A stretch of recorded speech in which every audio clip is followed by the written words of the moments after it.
Hello, assalamu alaikum guys. Welcome to my new video. আজকে আমি একটা রেসিপি দেখাবো যেটা উটের মাংস বোনা। তো অনেকে ভাবতে পারেন উটের মাংস আবার কই পেলাম, তো আমার হালু খাতার থেকে নিয়ে এসেছেন। তো এখন খুবই সিম্পলি ভাবে রান্নার প্রসেসিং শুরু করি। ফার্স্টে আমি তেল ঢেলে দিলাম পরিমাণ মতো। এখন আমি দারুচিনি এবং এলাচি দিয়ে দিলাম। এখন আমি রসুন দিয়ে দেব পরিমাণ মতো। রসুন দেওয়ার পরে আদাও দিয়ে দেব পরিমাণ মতো। এখন এগুলো খুবই ভালোভাবে নাড়তে থাকবো।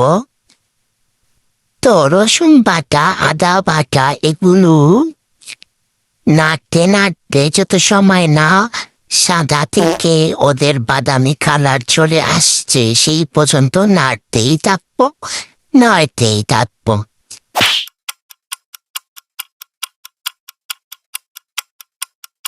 এইগুলো নাড়াচাড়া করার পরে আমি পরিমাণ মতো পেঁয়াজ ঢেলে দিয়েছি। তো এখানে আমি হলুদ গুঁড়ো এবং মরিচ গুঁড়ো ঢেলে দিয়েছি পরিমাণ মতো করে। এখন আমি এইখানে জিরা গুঁড়ো পরিমাণ মতো ঢেলে নিব। দেন পরিমাণ মতো লবণ ঢেলে দিয়েছি। এখন এগুলো সব একসাথে মিক্স করে ফেলব। এখন সবচেয়ে স্পেশাল হচ্ছে উটের মাংস। এখন সবগুলো দিয়ে দেব। মাশাআল্লাহ, খুবই সুন্দর লাগছে। উটের মাংস বলে কথা, গরুর মাংসের মতো নয়, ডিফারেন্ট কিন্তু আছে এবং টেস্টের দিক থেকেও খুবই ডিফারেন্ট।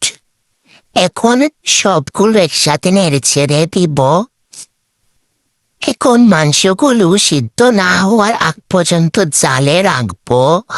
মাংসগুলো হয়ে আসলে এরপর রান্না কমপ্লিট হয়ে যাবে।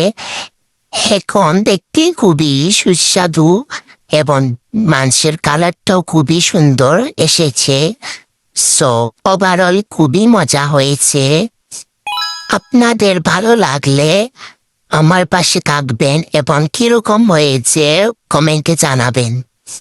সবাই আমার পেজটা ফলো দিয়ে দেবেন। কারোর কাছে যদি আমার এই ভিডিও চায় যদি দেখেন তাহলে লাইক কমেন্ট করে পাশে থাকবেন। সো এখানেই শেষ। সবাই ভালো থাকবেন। আসসালামু আলাইকুম, আল্লাহ হাফিজ।